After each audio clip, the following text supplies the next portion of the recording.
So I just think this is a great one because it has some pastoral elements to it. Why does God sometimes answer our prayers and sometimes doesn't? Yeah, it's a really good question. And so this was probably more coming from someone who thinks there is a God and already has that belief, but wonders, why does God seem to be absent sometimes when I want him to be more kind of present? Our understanding as we read the whole story of the Bible is that God does answer every prayer, but it's not necessarily the answer that we want. Like in the book of James, it speaks about you ask, or you do not have because you do not ask. And sometimes when you do ask, you ask with the wrong motives. That you want a particular outcome to come about that you think will be best for you.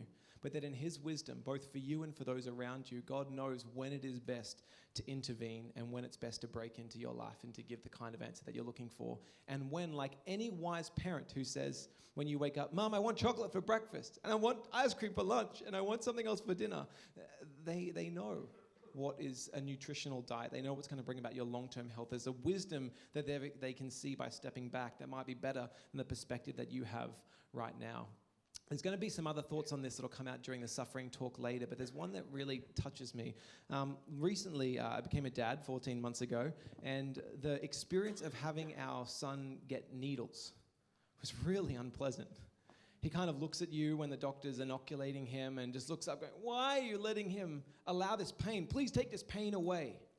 He doesn't understand in the position that he's in why it is that you might have good reasons for allowing him to experience something which seems very uncomfortable or not what he ultimately wants.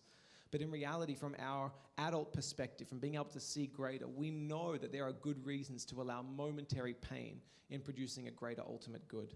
And I think when it comes to our prayers, God does not want us to give up. He wants us to come to him, wants us to rely on him. But as a wise and loving Father, as the ultimate one who knows everything and the consequences of every action as it ripples down throughout time, he knows when it is best to intervene for your good.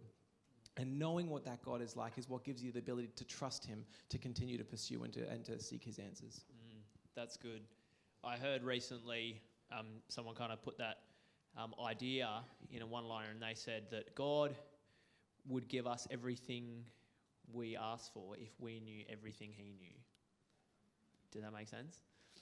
It's a good one. This is a